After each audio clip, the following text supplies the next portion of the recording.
हे पार्थ, जो अकर्ता है, जो कर्म फल की इच्छा से मुक्त है, वही ज्ञानी है, वही बुद्धिमान है और वही कर्मयोगी है।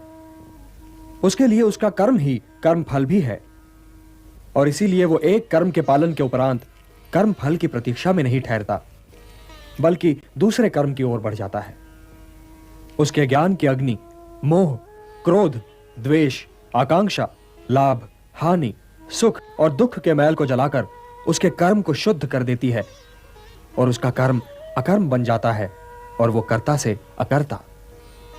और ये अकर्ता, ये ज्ञानी जीवन के आवश्यक साधन जुटाने के अतिरिक्त अपने लिए और कुछ नहीं करता।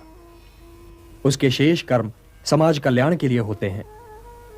यह मनुष्य कर्म करते हुए भी पाप से दूषित नहीं होता।